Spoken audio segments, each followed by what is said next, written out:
You know that where is this philosophy talk this day when we say we create our own meaning come from?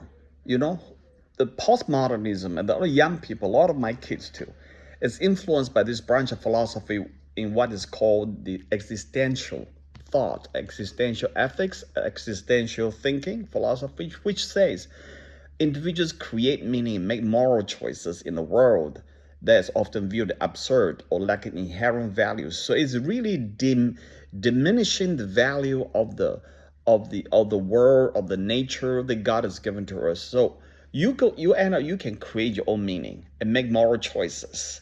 Existential ethics rejects universal moral laws, instead emphasizes personal responsibility, freedom, and authenticity. Authenticity. Now you sort of hit home now. That's what people are talking about all the time. All right. So first, existential ethics reject universal moral laws. That's why they reject God. If you reject universal moral laws, you really reject God. Where does that come from? It's from God. So this is all very dark, this is going down the road. That's what's influencing our young people, and it's going that way. And instead of emphasizing, instead they reject moral laws. So you know what? They say, you know what? I reject God. I reject moral laws. Now I myself take responsibility. That's what it is. This is what modernism, postmodernism say. Existential philosophy say, I take personal responsibility. I want freedom. I want authenticity. The key guys are like Jean-Paul Sartre, Simone Beauvoir, and Albert Camus. Okay, so first, it's a freedom and responsibility. Existential ethics starts with the premise that humans are radically free. For Sartre, freedom is defining characteristics of human existence. With freedom comes an immense responsibility, as individuals are tasked with creating their own values and determining your actions. You determine your own values. How dangerous can that get? That's what we get is such a mess today. The gender can be male, can be female, can be male, female, plus, plus, and the pronouns is go havoc.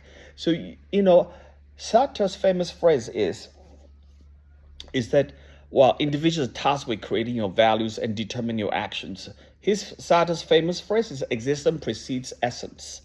What it means is that we are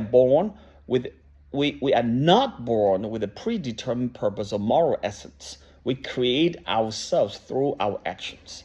This is a far rejection of who God is. God created us in His image. We are born with a purpose, and the Sartre reject that. So we are the boss. We are God, in a far more sophisticated way. The next one I want to talk about is authenticity. Okay, living authentically is central to existential ethics.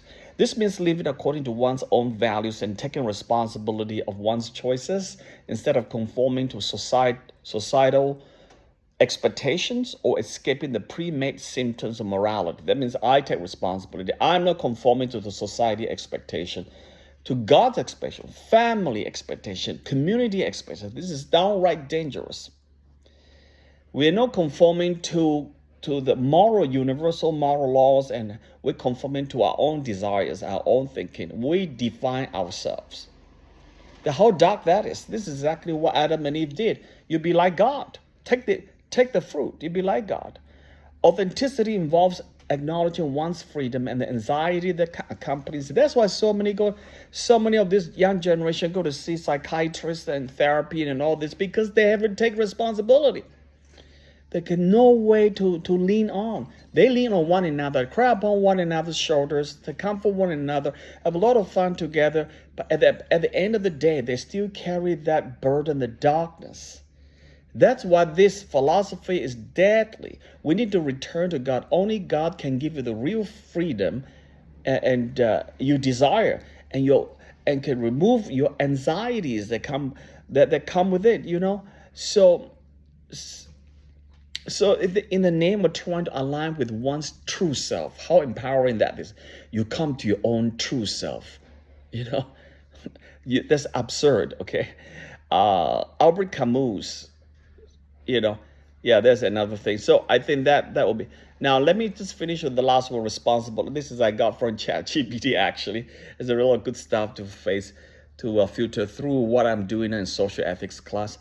Though existential ethics is focused on individual freedom, it also considers ethical implications of one's actions for others. Sartre, for example, acknowledged that in creating one's own values, one is also creating a kind of model for humanity as a whole. Okay, so basically, it's implicit responsibility to ensure that one's choices do not infringe on the freedom of others. Do you hear what I say here? This is where we got it from, man. As long as it doesn't hurt anybody, as long as it's not hurting anybody, infringe on anybody, I'm good. This is where we get it from, folks. In some, existential ethics is not a rigid moral form, but a fluid framework. See, the people like fluid now. They don't want to be rigid. They center on personal freedom, responsibility, and authenticity while wrestling with the absurdity and the ambiguity of life, because there's no answer. You go that route, you don't get answer. You can find your own identity. Each individual must navigate these ethical challenges personally without relying on predetermined moral codes. Okay, they reject God big time and head into big trouble big time. So I reject existential thoughts, existential philosophy, existential ethics. We must go back to God, the Torah, the Tanakh, the God of the Ten Commandments, the grace and the love through our Lord Jesus Christ, who empower us to develop the virtues that we need to live a decent, flourishing human being.